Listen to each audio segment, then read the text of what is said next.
ಅನ್ನೋ ಒಂದು ಕೋಪವನ್ನ ಈತ ಎರಡು ಚಾಕು ಒಂದು ಸುಖಿಯನ್ನ ತಗೊಬಂದು ಬಸ್ಸಲ್ಲಿ ಕೂತು ಚಾಕುಲ್ ಚುಚ್ಚಿ ಇವತ್ತು ಸಾವು ಬದುಕಿನ ನಡುವೆ ಹೋರಾಟ ಮಾಡ್ತಾ ಇದ್ದಾರೆ. ಈಗ ಸದ್ಯದ ಸ್ಥಿತಿ ಆ ಡ್ರೈವರ್ದು ಸರಿ ಇದೆ. ಇದುವರೆಗಾಯ್ತು BMTC ಅವರು ಮೊನ್ನೆ ಹೆಬ್ಬಾಳದಲ್ಲಿ ಒಂದು ಇನ್ಸಿಡೆಂಟ್ ಆಗುತ್ತೆ, ಯಾರೋ ಒಬ್ರು ಹಿಂದಿಯವರು ಇನ್ಯಾರೋ ರಾಜ್ಯದವರು ಕೂತ್ಕೊಂಡು ಒಂದು ಟ್ವೀಟ್ ಮಾಡಿಬಿಟ್ರೆ, ಒಂದು ವಿಡಿಯೋ ಮಾಡಿಬಿಟ್ರೆ ರಪ್ಪಂತ ಸ್ಪಂದಿಸಿ ಅವ್ರ ಮೇಲೆ ಕ್ರಮ ಮಾಡುವಂತ ಇದೇ BMTC ಅವರು 20 ಅವರ್ ಆಯ್ತು ತಮ್ಮ ಸೋಷಿಯಲ್ ಮೀಡಿಯಾದಲ್ಲಿ ಇದುವರೆಗೂ ಒಂದು ಉತ್ತರ ಕೊಟ್ಟಿಲ್ಲ. ಇವರು ಅವ್ರನ್ನ ರಕ್ಷಣೆ ಮಾಡಕ್ ನಿಂತಿದ್ದಾರೆ. ಇವರು ನಮ್ಮ ಸಂಸ್ಥೆನೇ ಯಾರ ಸಂಸ್ಥೆ ಅನ್ನೋದು ಗೊತ್ತಾಗ್ತಾ ಇಲ್ಲ ನನಗೆ. ಇನ್ನೊಂದೇನು ಅಂತಂದ್ರೆ ಈ ಇನ್ಸಿಡೆಂಟ್ ಆಗಿ ಇದುವರೆಗಾಯ್ತು BMTC MD ಆಗಿರ್ಬೋದು, ಮತ್ತೆ ಸಂಚಾರ ವ್ಯವಸ್ಥಾಪಕರು ಏನಿದಾರಲ್ಲ ಇದುವರೆಗೂ ಬಂದಿಲ್ಲ ಇಲ್ಲಿಗೆ. ಆದ್ರೆ BMTC ಸ್ಥಳೀಯ ಸಿಬ್ಬಂದಿಗಳಿದಾರಲ್ಲ ಅವರು ಮತ್ತೆ DC ಸ್ಥಳೀಯ ಡಿಪೋದವರು ಅವರೆಲ್ಲ ಸಪೋರ್ಟ್ ಮಾಡಿದ್ದಾರೆ. ನಾ ಇಲ್ಲ ಅಂತ ಹೇಳ್ತಾ ಇಲ್ಲ. MD ಅವರು ಇದುವರೆಗೂ ಬಂದಿಲ್ಲ ಈ ಜಾಗಕ್ಕೆ.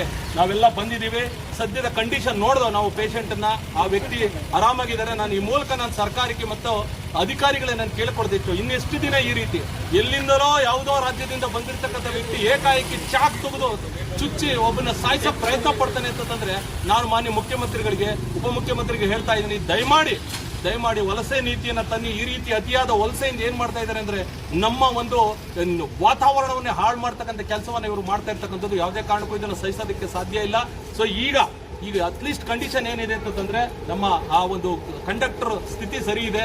ದಯಮಾಡಿ ನಾನು ಈ ಮೂಲಕ ನಾನು BMTC ಅವ್ರಿಗೆ ಹೇಳ್ತೀನಿ, ಅವ್ರಿಗೆ ಏನ್ ಸೌಲಭ್ಯ ತಲುಪಬೇಕು ಮತ್ತೆ ಅವ್ರಿಗೆ ಏನ್ ಆಗಬೇಕು ನಿಮ್ಮ ಸಂಸ್ಥೆ ಕಡೆಯಿಂದ ಅದನ್ನು ಮಾಡೋದಕ್ಕೆ ನಾವು ಒತ್ತಾಯ ಮಾಡಿದೀವಿ.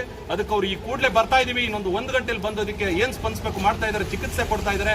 ಎರಡನೇದಾಗಿ ಬಂದು ಇನ್ನು ಮುಂದೆ ಈ ರೀತಿ ಆಗದೇ ಹೋದ ರೀತಿ ನೀವು ಒಂದಷ್ಟು ಕ್ರಮಗಳನ್ನು ಜರುಗಿಸಿ ನಮ್ಮ ಡ್ರೈವರ್ ಮತ್ತು ಕಂಡಕ್ಟರ್ಗಳ ಪರವಾಗಿ ನೀವು ನಿಲ್ಲಬೇಕು. ಯಾವುದೋ ಒಬ್ಬ ಕನ್ನಡಿಗ ಕಂಡಕ್ಟರ್ ಡ್ರೈವರ್ ಏನೋ ಸಮಸ್ಯೆ ಆದಾಗ ದಿಢೀರ್ ಅವ್ರನ್ನ ಕೆಲಸದಿಂದ ತೆಗೆದಾಕಂತವ್ರು ಈ ರೀತಿ ಬಂದು ಚಾಕು ಚುಚ್ಚಿ ಈ ರೀತಿ ಮಾಡ್ತಾ ಇದ್ದಾರೆ ಅಂತಂದ್ರೆ ಸ್ವಲ್ಪ ನೀವು ಯೋಚನೆ ಮಾಡಬೇಕು. ಎತ್ತ ಹೋಗ್ತಾ ಇದೆ, ಏನ್ ಆಗ್ತಾ ಇದೆ ಸಂಸ್ಥೆಯಿಂದ ಅಂತ ಹೇಳಿ. ಸೊ ಈಗ ನಾವು ಬಂದಿರ್ತಕ್ಕಂಥದ್ದು ನಮ್ಮ ಯುವ ಕರ್ನಾಟಕ ವೇದಿಕೆ ವತಿಯಿಂದ ನಾವೆಲ್ಲರೂ ಆ ಡ್ರೈವರ್ಗೆ ಮತ್ತು ಆ ಕಂಡಕ್ಟರ್ ನ್ಯಾಯ ಸಿಗಬೇಕು. ಇನ್ನು ಮುಂದೆ ಯಾರಿಗೇ ಈ ರೀತಿ ಅನ್ಯಾಯ ಆದರೂ ನಾವು ಅವ್ರ ಪರವಾಗಿ ನಿಲ್ತಕ್ಕಂಥ ಕೆಲಸವನ್ನು ಮಾಡ್ತೀವಿ ಅಂತ ಅನ್ನೋದು ನಮ್ಮ ಇವತ್ತಿನ ಈ ಹೋರಾಟದ ಉದ್ದೇಶ. ಧನ್ಯವಾದಗಳು ಕರ್ನಾಟಕ.